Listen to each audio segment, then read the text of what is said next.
Yeah, Andy, I just said before, it's the first time I've verbalised it. When the news came through during the night, it hit you like a sledgehammer. And just a quick cuddle with the bride and sort of up and sat on the couch and made a coffee. So how did you find out? I went to get the score from Cricket Australia of where the test was at. Yeah. And the front page wasn't the test score on the Cricket Australia website. It was actually Shane Warne dead at 52. Yeah. I thought, hang on, I've been asleep. Wake up, and sort of double looked, and so that was, yeah. Then you know you try and piece it together, and Beck and I didn't talk about it, and it was the middle of the night, and I've come in here, and I still sort of haven't talked about it, and I'm very happy to talk about it because I don't know where it's going to take me because he was a really special human being, and geez, we'll miss him. Is it too soon for the heaviness to sit in the heart just yet? Because it does not quite seem real at the moment. It's so odd that we find out, you know, at the time that we did find out, many of us. Yeah, I haven't processed it. No. And you know, no one ever wants to lose a family member or a great mate. So I'm not sure where I sit just at the minute. I'm just trying to work it through. But you know, the world will be a far different place for those that knew Shane Warne with him gone. It is probably one of the things that's come into the forefront of my mind. He was. There are very few people that walk into a room and have a presence, and from literally the moment he started to play, you thought this guy's got X factor, and then that just grew, and that grew into a presence, and it grew into him being an inspiration and a motivator. I think a lot of times he didn't know he was, but he was, and I was just thinking about it a little earlier. You know, you didn't have to see Warne every day to be a great mate of his, but when you saw him, it meant a lot. And so you go and have a game of golf. It was a cherished 18 holes, really cherished. So it's a tough gig, this. He was not so much tough for me, you know, for it is tough the kids and Simone and mum and dad and all that. Oh, well, that's the other thing I haven't got my head around yet, is all of that. But, you know, it will be it'll be the most enormous funeral anyone's ever been to, and there just won't be a bad word spoken because he was, yes, he had foibles, but he was one of the great human beings. His first game for Victoria, it's just a story I'll tell the rest of my life. I was lucky enough to have the honour of being captain of Victoria. It was his first game at the Junction Oval versus Western Australia. Yeah, right. So I grabbed the coach, Warne. I said, come on, we'll go and have a bit of dinner on the Thursday night before the first Shield game, his first Shield game. We went down to the Marine Hotel in Brighton. We walked in. He was sucking on a Benson Hedges, as he did. We went up to order at the counter, and they had a big palm tree in the back of the Marine Hotel that day. That's why I remember. You know, I don't know, in the beer garden sort of area. We went and we walked, got in line, and you know, the coach had, you know, fillet steak, and I had chicken parma and chips. Warne said, I have two large bowls of chips and 4 white rolls. So as he lit another Benson Hedges. And that was sort of the start of the legend. Thought, what have we got here? Yeah, what is this? Who is this? And you know, it comes out, you know, again, 12 months later, you know, everyone's clinking champagne glasses to this talent that's going to be, you know, the greatest we've ever seen. Well, it's shocked to world cricket. It's just amazing watching the television and listening to the radio that the coverage around the world, which is well deserved, the greatest spin bowler of all time. And you think of Bradman and Warne, the same voice. Just an outstanding individual, a personality which the game needs, and he never let us down. You know, he was unique. I remember Shane not playing his first game, going to Sydney with Simon O'Donnell as captain of Victoria, and I was manager, and Shane flew in from overseas, and he was this fat, blonde kid smoking a cigarette, and we just looked at each other, and we made David Emerson play and made Warney 12th man, which is funny, really, but he just bewildered us. In fact, Rodney Hoggett told me he saw him play at St Kilda. He said, well, I've seen the best young spinner of all time, and because knowing Rodney, he exaggerated a bit. I said, okay, and he was right. Is it England 93, Mike Gadding? Is that the one that... No, I guess the one that I laugh the most about was when he got the hat-trick at the MCG. He got 9, 10 and 11, and none of them could bat. Right. And Warney's bowled the final hat-trick ball, and David Boone's taken one of the greatest catches ever. Boone wasn't a great athlete. He was like a barrel beer. He just dived forward and took this magnificent catch for the hat-trick. And Warney was all over the place. And I'll never forget that. You know, he's bowled out great batsmen all over the world, and he's picked up 3 bunnies, and the world is hailing the hat-trick. I've got my moments thinking about Shane Warne. The one that I laugh about was the fact that when they were playing a test match in Adelaide, Simon might have even been playing, and Damien Fleming was on his second hat-trick. He'd already taken one in Pakistan, and he's got 2 for, and he's bowling, and Shane Warne's a second slip. And he's bowled a beautiful outswinger to the batsman. He's nicked it and it's gone straight to Shane, head high, put his hands up, and it went straight to his hands. Well, I could see Fleming at one end nearly faint, and Warney turned around to chase it. And Warney was a poor athlete. He should have stayed still. You know, they could have run 3. I remember that as it was yesterday. Flem, how long did it take you to speak to Warney after he dropped your hat-trick ball in Adelaide? Yeah. Well, I might have put a bit of mayo on that story for a long time now, but, it took 20 years for me to talk to Shane. But in all honesty, we won the test match in Adelaide by about 12:30. Individually, I got 5 wickets, so I was on the honour board. So there was no time lapse.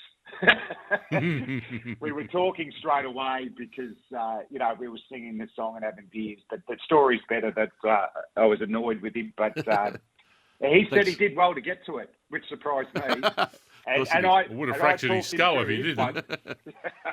He wasn't your normal test cricketer, was he, Scoob? I mean, he was almost a legend before he played, wasn't he, for Victoria? I was on that. I reckon the first time I met him, boys, was at Transformers nightclub in Rabbit. And then the next time I saw him, he was picked for a youth tour to the West Indies, where a lot of us had played underage cricket together. And Warney was obviously trying to make it as a footballer at St Kilda. And the Australian selectors, and good on them, thought they saw something in him, and he made this tour, and I think the first time he tried to dye his hair white and it was blue, and he sort of looked a bit like an overweight Billy Idol, and he's talking flippers. None of us knew what a flipper was, but even then he was probably the biggest personality on that tour, and then probably his game wasn't quite there. But certainly when it hit big, didn't it, Scoob? I mean, you were captain, and I remember he got Jamie Siddons stumped at the MCG, and Jamie was known as one of the best players of spin, and it was sort of one of the first wickets where I thought, oh my God, maybe he's got it.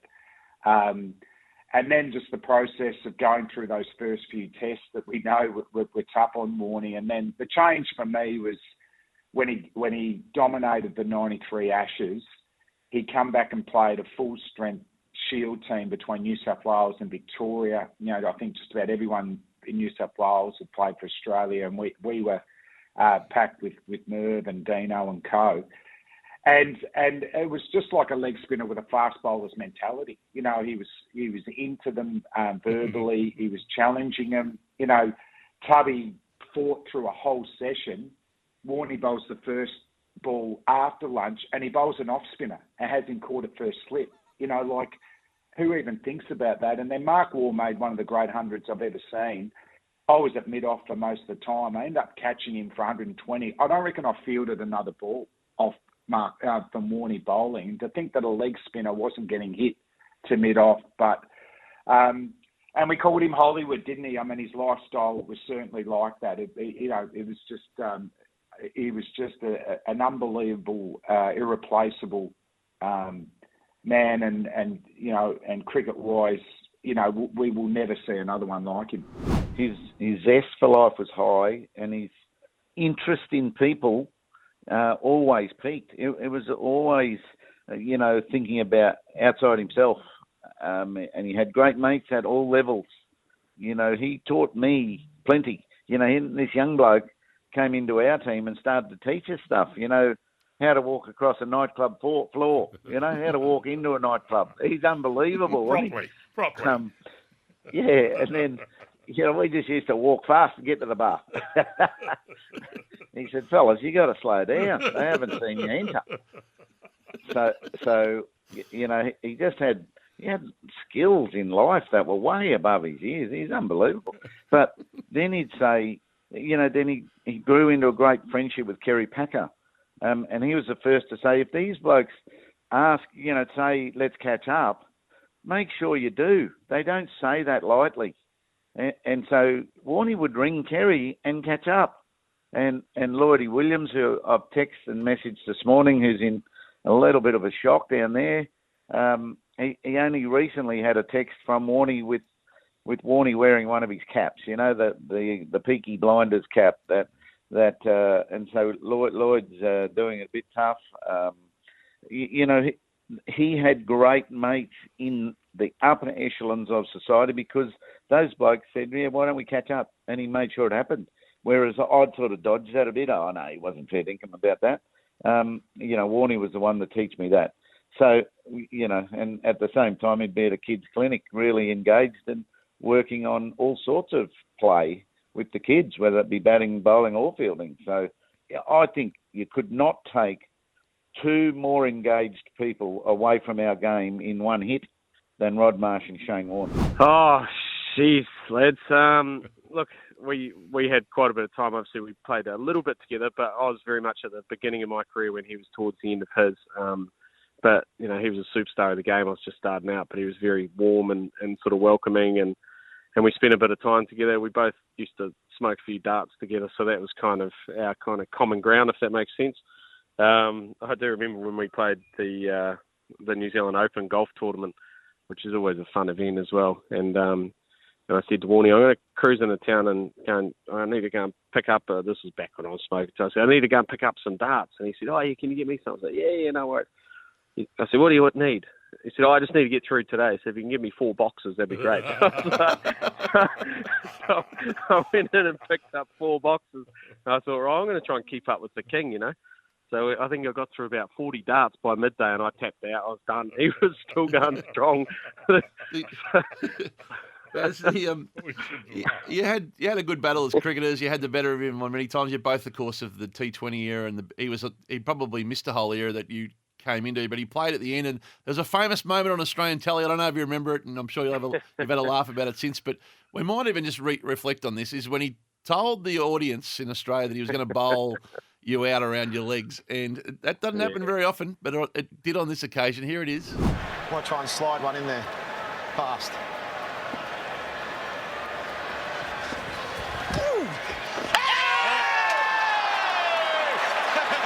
Did he ever give you a hard time about that in jest afterwards, Baz?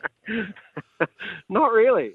He didn't need to because he just knew, right? That was the beauty of Warnie, I reckon. He never like for how big a personality he was. He always made you feel like you're on the equal with him, which I thought was pretty amazing. Like for such a superstar, and he'd never sort of point that out. He would just know that you knew. So it was like, he was just better, if that makes sense. So. Baz, sad day, eh? See, that him being so honourable in that situation, he would never remind you when he got you out. Really? He'd come in and have a beer afterwards, but he wouldn't say, "Oh mate, got you. I told him I was." It just that wasn't part of it. Making fun or lessening people's public, I suppose, image or his public image. He was just so normal. It was. What was done was done. We move on. Yeah, that's right. That's exactly how I felt as well. So I'd like just one of those guys who, he was an absolute genius on the field, and everyone knew that. But he had a big personality, but it was never intimidating or overpowering. It was always fun, and it felt like you sort of had a bit of an older brother there. He was you knew that he was better, and you knew that he was a big star and everything, but he never made you feel like that. That was what was so endearing about him, I found. Just quickly on the on-field activities of Warne Gilly, what level above anything else you saw was he? Yeah, look, I've said it often. The greatest highlight of my cricketing career was to wicket keep to Shane Warne, to squat down behind the stumps and watch just a maestro at work, a master, who. And it all started in the run-up, at the top of the run-up, and whether he started to walk in or if he paused long enough to get a bit of doubt in the batsman's mind, who then pulled out of their stance to sort of say, what's the problem? And that's the point that Warne would start to walk in and go, come on, mate, hurry up, and just sort of start the mind games from that moment on. But his ability just to repeatedly execute the hardest art in our game, and anyone that's played cricket, whether it's at the level that we're able to play or club cricket or junior cricket, where I'm, standing here now looking out at an under-10s game just about to get underway. And it is the hardest thing you can do, is run in and land a leg spinner on perfectly. And he just repeatedly did it so often, so well, and took it to a new level. So it's there's the theory that Warne didn't work hard or train hard, but he did put so much into it. He put so much thought into it. Yeah, so I feel a bit selfish. Pretty much Healy and I exclusively had the best seat in the house for nearly 20 years between us.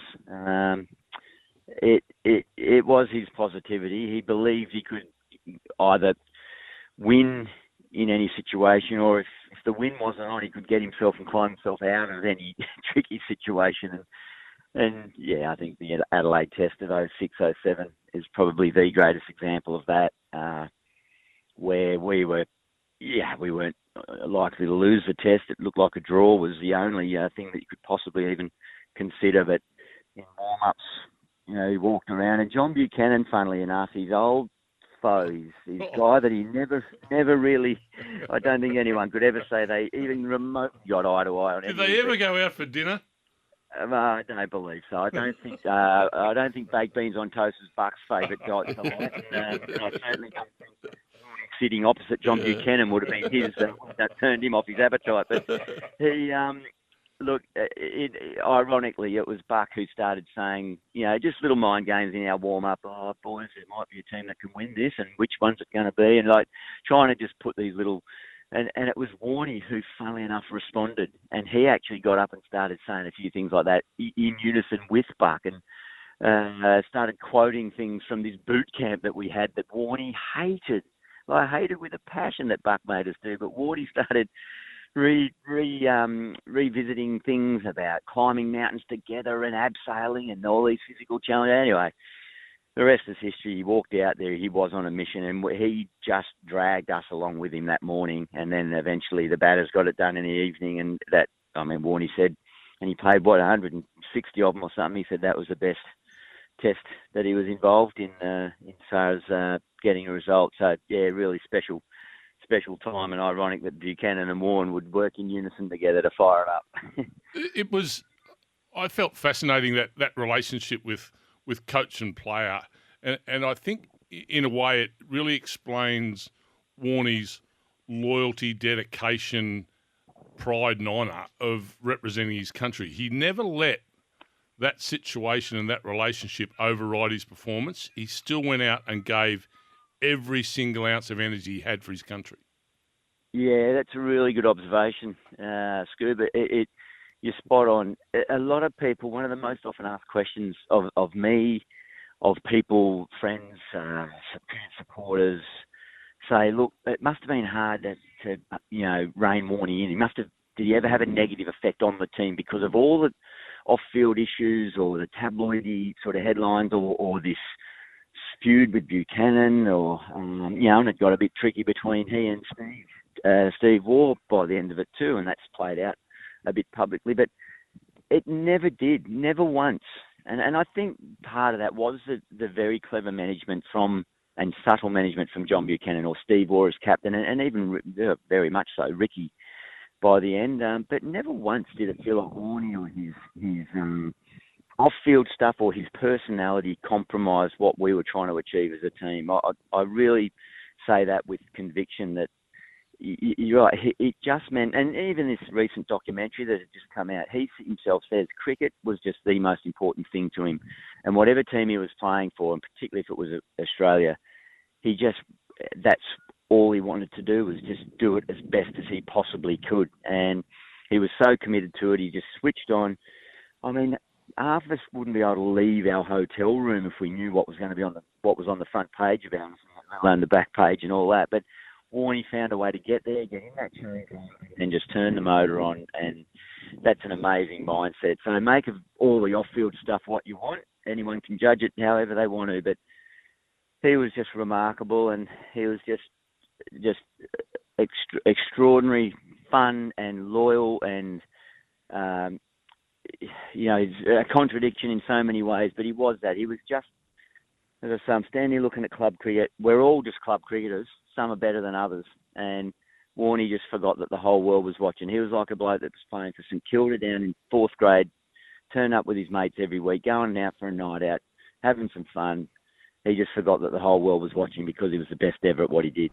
You just knew there was something about him. Like he just had something, that X factor. And, you just sort of felt that if you stick with him, something's going to happen. I must admit, after the first innings in Sri Lanka and his second Test match when he had none for 150, I think it was. So that's 1 for 300.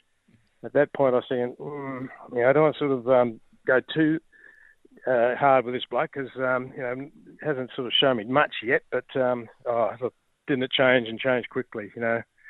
Threw in the ball in the second innings, got 3 wickets. We won the Test match we shouldn't have won, and it just gave him a lot of confidence, and he just went from strength to strength. Such a quick learner, just like a sponge. The difference between the bloke that turned up at the SCG and 12 months later, it was just incredible, the change in Warne, and he just got better and better from there. Just an absolute freak. Yeah, look, I think we talk about Sir Donald Bradman, but look, I honestly believe he's on that shelf just about, because Sir Donald was unbelievable, but he was a batsman. Couldn't bowl a hoop down a hill. But won a lot of games for Australia, and when he was playing, we were just dominant. And you could say the same about Warne. I mean, I haven't actually had a chance to look at any stats along those lines, but he's got to be right up there. I don't know what Scoob thinks, but 708 Test wickets, and while he was playing for Australia, we were a dominant side. Look, top shelf for me. But maybe I'm, getting a bit emotional about it, putting him at that level. But it'd be an interesting conversation, wouldn't it, to round the pubs to see where he rates.